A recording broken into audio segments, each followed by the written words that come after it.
स्वागत है आप लोगों का इस वीडियो में। फिर से वही ग्रेविटेशनल फील्ड इंटेंसिटी निकालनी है। तो क्या कह रहा है कि यूनिफॉर्म मेटल स्फेयर है ना, ये मेटल स्फेयर है तो अंदर में भी मास है ना, तो आप इसे एक सॉलिड स्फेयर की तरह ट्रीट कर सकते हो जिसकी रेडियस स्मॉल ए है और मास कैपिटल एम है। तो यहाँ लिख देता हूँ मैं मास कैपिटल एम। ये सराउंडेड है किससे? तो ऑब्वियसली एक स्फेरिकल शेल से सराउंडेड होगा जिसकी इक्वल मास है, यानी मास कैपिटल एम ही है, लेकिन इसकी रेडियस 4a है। ठीक है, तो देख सकते हो सेंटर कैसे कैसे है। इस बड़े वाले की सेंटर को मैं अगर C1 मानूँ तो यहाँ पे है, और इसकी सेंटर C2 यहाँ पर है, और ये रेडियस स्मॉल a है और बड़े वाले की 4a है। और ये सब लिखा भी है, the centre of the shell falls on the surface of the inner sphere, है ना। तो ये हिंट किया गया था कि इनर स्फेयर पे फॉल कर रहा है, तो यही C1 है। Find the gravitational field at the points P1 and P2 shown in the figure. तो P1 और P2 जो ये पॉइंट्स हैं, इस पे बताना है कि ग्रेविटेशनल फील्ड इंटेंसिटी का मैग्नीट्यूड कितना होगा। तो ये P1 क्या है कि C1 से कितनी दूरी पे है, और P2 C1 से कितनी दूरी पे है, C2 से कितनी दूरी पे है, वो आगे काम आएगा फॉर्मूला यूज करते वक्त। ये बगल में ऐसे ही मैं लिख दिया हूँ। सॉलिड स्फेयर में अलग अलग पॉइंट पर ग्रेविटेशनल फील्ड इंटेंसिटी कितनी होती है। तो अंदर वाले पॉइंट के लिए आपको पता है G capital M small r by r cube होती है, और बाहर वाले के लिए G M by r square. ये माइनस बता रहा है कि डायरेक्शन टुवर्ड्स द सेंटर है। ठीक है, मैं इधर आई कैप लिया हूँ, ऊपर जे कैप लिया हूँ। तो अब सबसे पहले P1 के लिए निकालते हैं।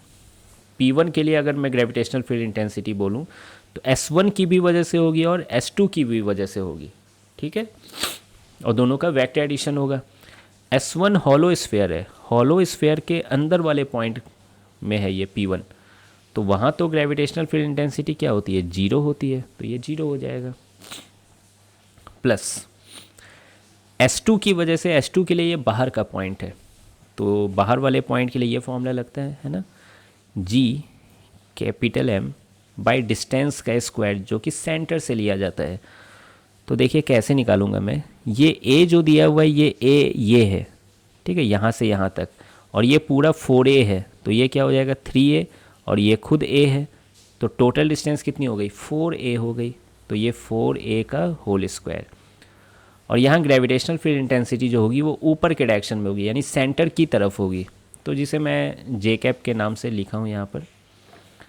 ठीक है, आप जे कैप नहीं लिखते तो है ना, ऊपर का डायरेक्शन में ऐसा करो, हटाओ जे कैप से हटाओ, ऊपर के डायरेक्शन में, बस इतना चलेगा। अब चूंकि यहाँ मैग्नीट्यूड की बात की गई है, तो मैग्नीट्यूड जो होगी बस यही हो जाएगी, G capital M by 16A square. Answer simple. ठीक है, उसी तरह से P2 पॉइंट पे भी निकालना है, जो कि S1 की भी वजह से होगी और S2 की भी वजह से होगी। अब देखिए S1 जो है हॉलो स्फेयर है, हॉलो स्फेयर का फॉर्मूला यहाँ नहीं लिखा हूँ, लेकिन वो बाहर वाले पॉइंट के लिए यही होती है ना, जी एम बाई डिस्टेंस का स्क्वायर होती है, मालूम होगा आपको। तो G capital M by distance का स्क्वायर, P2 का सेंटर से, हॉलो के सेंटर यानी C1 से कितना डिस्टेंस होगा, ये 4A है और ये A है, तो टोटल कितना हो गया 5A हो गया, तो 5A का होल स्क्वायर, और डायरेक्शन क्या होगी ऊपर ही होगी सेंटर की तरफ।